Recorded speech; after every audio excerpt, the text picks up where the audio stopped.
I'm Shahzad here along with Moin to represent the issue of majority to make you understand about it.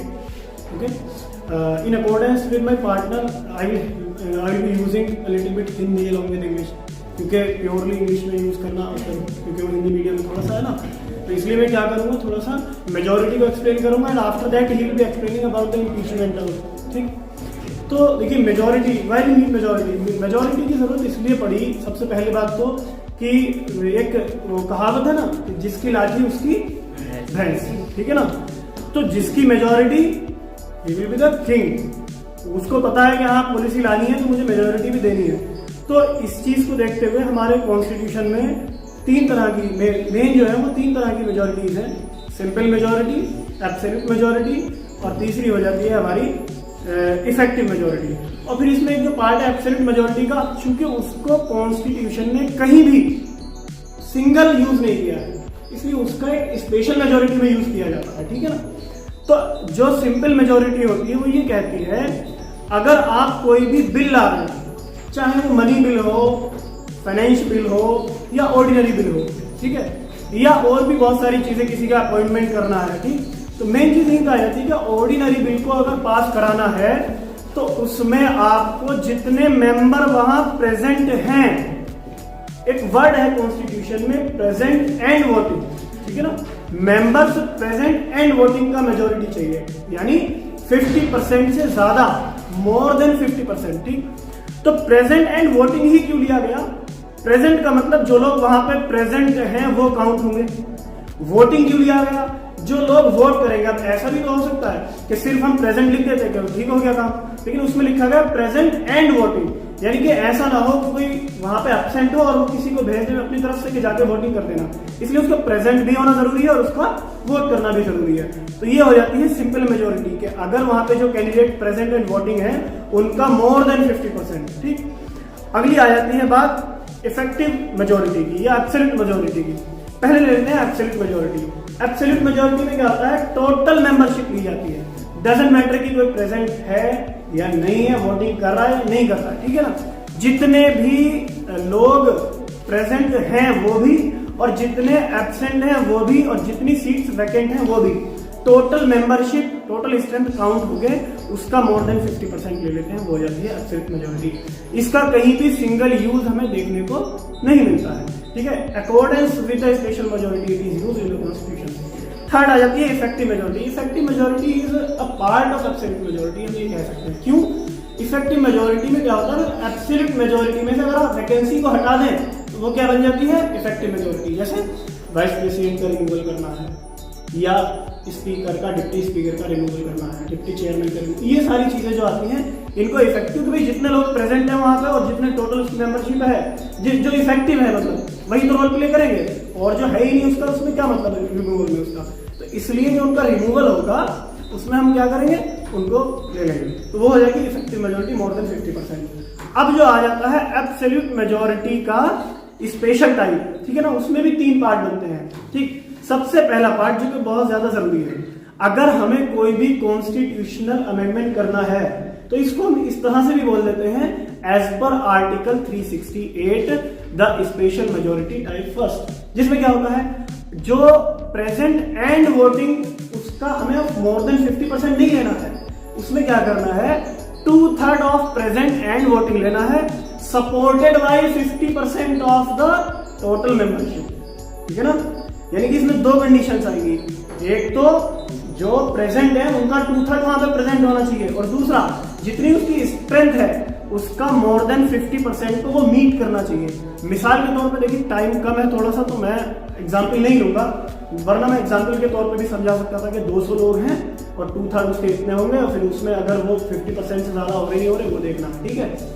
तो ये majority जो आती है constitution amendments में आती है। अच्छा, कुछ ऐसे अमेंडमेंट्स भी होते हैं जो फेडरल स्ट्रक्चर को, फंडामेंटल राइट्स को अफेक्ट करते हैं, ठीक, तो इन दैट कंडीशन हमें स्टेट्स के असेंट की भी जरूरत होती है, ठीक है। तो फिर हम क्या करते हैं, अपनी पार्लियामेंट में ये 2/3 majority supported by 50% of the total membership, उसको पास करने के बाद हम कहाँ भेजते हैं, फिर स्टेट्स के पास भेजते हैं, वहां से भी वो लोग मोर देन 50% से सपोर्ट करके फिर वो पास हो जाता है, ठीक। सेकेंड टाइप की आती है जिसमें होता है इम्पीचमेंट एज पर आर्टिकल 61। उसमें क्या होता है, टोटल मेंबरशिप का 2/3 लेना होता है, सिंपल, ज्यादा कुछ नहीं। ठीक है, जो प्रेजेंट है वो भी, जो नहीं है वो भी, उनका मिला के अगर आप कर दोगे, क्योंकि वहां पे हर किसी का वोट है भाई, अगर प्रेसिडेंट को रिमूव करना है तो उनका 2/3 लेके जितने भी टोटल मेंबर हैं लोकसभा के या राज्यसभा के, ठीक है, इम्पीचमेंट कर देंगे। और जो फाइनल टाइप आता है उसमें लेते हैं 2/3 ऑफ प्रेजेंट एंड वोटिंग। यानी कि जैसे मिसाल के तौर पे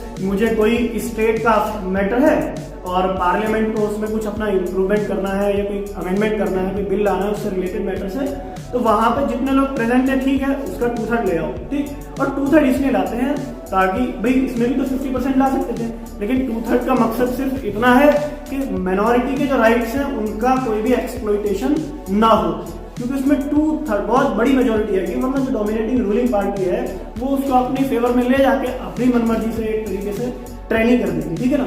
उस चीज को अवॉइड करने के लिए यहाँ पे 2/3 लिया जाता है। बाकी दूसरे कॉन्स्टिट्यूशन में भी हम देखते हैं, अमेरिका है, इंग्लैंड है, यूके है, वहां पे भी क्या होता है, सुपर मेजोरिटी और सिंपल मेजोरिटी होती है। लेकिन अपने यहाँ ये थोड़ा सा क्या है, डिटेल में है, ठीक है ना, इसके स्पेशल टाइप्स बनाए गए। वहां पे ऐसा नहीं, वहां पे सिंपली है, क्योंकि यूएसए में प्रेसिडेंशियल है, इंग्लैंड में भी पार्लियामेंट्री है, लेकिन वहां पे भी सुपर मेजोरिटी और सिंपल मेजोरिटी चलता है। अब इसमें मैंने एक टाइप आपको बताया एज पर आर्टिकल 61, ठीक है, उसमें क्या है, इम्पीचमेंट ऑफ प्रेसिडेंट है। और ये इम्पीचमेंट ऑफ प्रेसिडेंट का जो प्रोसेस है वो मोइन आपको समझाएंगे थोड़ा सा, आप कंटिन्यू करो। हाँ, तो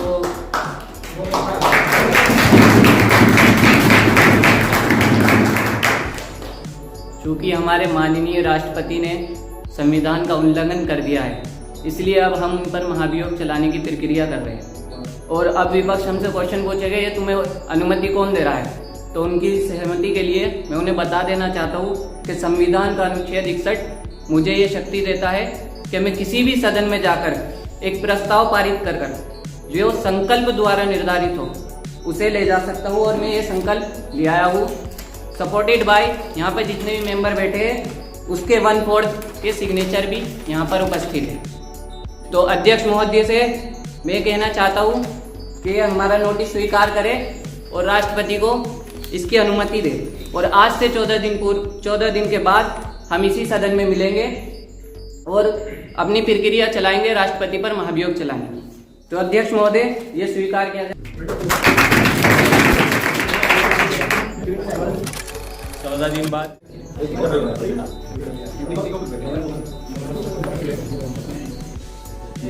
माननीय महामहिम राष्ट्रपति जी से अनुरोध करना चाहता हूँ कि वे बैठ जाइए, क्योंकि उनका पद एक गरिमापूर्ण पद है और हमारे सामने खड़े होंगे तो वो अच्छा नहीं लगेगा। तो मुझसे किसी ने पूछा है कि तुम लोकसभा में क्यों लाएंगे, किसने तुम्हें ये शक्ति दी, तो मैं उन्हें बताना चाहता हूँ कि आर्टिकल 61 का क्लोज 1 मुझे ये शक्ति देता है कि मैं किसी भी सदन में इंट्रोड्यूस कर सकता हूँ इस संकल्प को। और इस संकल्प में आर्टिकल 61 का क्लोज 2 कहता है कि इसे 1/4 मेंबर से साइन हस्ताक्षरित लिखित रूप में होने चाहिए, जो मैंने पहले ही हमारे माननीय लोकसभा के अध्यक्ष को प्रस्तुत कर दिया है 14 दिन पूर्व ही। इसलिए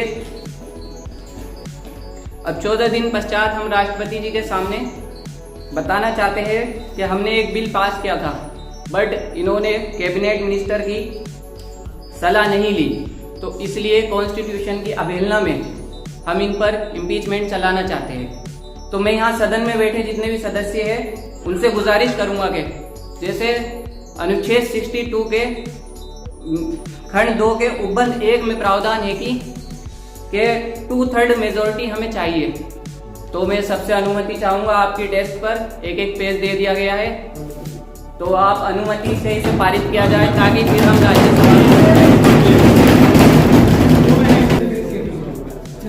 राज्यसभा से हमारे पास प्रस्ताव आ चुका है पास होकर, जिसे राज्यसभा द्वारा गठित की गई जांच समिति, जिसमें हमारे CGI उपस्थित थे, उनके द्वारा सारी जांच की गई है, जिसमें पाया गया है कि राष्ट्रपति जी ने संविधान का उल्लंघन किया गया है। इसलिए आज से प्रस्ताव पारित हो गया है और आज से ही ये अपने पद से हट चुके हैं। भारत में पहली बार ये ऐसा हुआ है। यहाँ पर जैसा हमें पता है इम्पीचमेंट की प्रक्रिया हमने अमेरिका से ली गई है, मगर ऐसा नहीं था। जब 1948 में जब 1948 में हमारी ड्राफ्ट कमेटी बनी थी तो उसमें एक मसौदा पेश किया गया था। इंग्लिश वालों के लिए मसौदे का मतलब बता देता हूँ, वो ड्राफ्ट मतलब है मसौदे का। तो उस ड्राफ्ट में कुछ प्रावधान किए गए थे। जो हमारा 61 आर्टिकल है उस वक्त अनुच्छेद 50 था उस मसौदे में। तो वहाँ पर सेम प्रावधान नहीं था। वहाँ पर प्रावधान था कि जैसे 1/4 के सिग्नेचर चाहिए किसी भी प्रस्ताव को लाने से पहले राष्ट्रपति के खिलाफ, तो वहाँ पर सिर्फ 30 सदस्यों के प्रस्ताव की ज़रूरत थी और ना ही कोई 14 दिन पूर्व का नोटिस था। तो इस पर एक छोटी सी मैं बहस बता देता हूँ। उस वक्त जो कॉन्स्टिट्यूशनल डिबेट हुई थी, तो मैं आपको आज से लगभग 28 दिसंबर 1948 में लेकर जाना चाहता हूँ। आप सब इसे इमेजिन करिए। और हम इस वक्त नई दिल्ली कॉन्स्टिट्यूशनल हॉल में बैठे हैं सुबह 10 बजे, ठीक है। तो वहाँ पर हमारे अध्यक्ष नहीं कर पाए थे अध्यक्षता, इसलिए उपाध्यक्ष हमारे HC मुखर्जी ने की थी। तो उसमें अनुच्छेद 50 इसका भारतीय मसौदा 1948 का, उसमें एक डिबेट चली थी जिसमें हमारे उपाध्यक्ष ने कहा था, और उसमें एक श्री TT कृष्णमाचारी को आवेदन के लिए प्रस्तुत किया था। तो उन्होंने कहा था, अब मैं श्री TT कृष्णमाचारी के संशोधन द्वारा संशोधित संशोधन संख्या 1160 पर मतदान करता हूं। तो उसमें सवाल उन्होंने ये उठाया था कि अनुच्छेद 50 के खंड 2 के उपखंड ए में 30 सदस्य शब्द के स्थान पर सदस्यों की कुल संख्या का 1/4 स्थान लाया जाए, जो स्वीकृत कर लिया गया था बहुमत के द्वारा। जैसा कि आप आज संविधान ओपन करके देखेंगे तो उसमें 61 के क्लॉज 2 के ए में आपको सेम प्रावधान मिल जाएगा।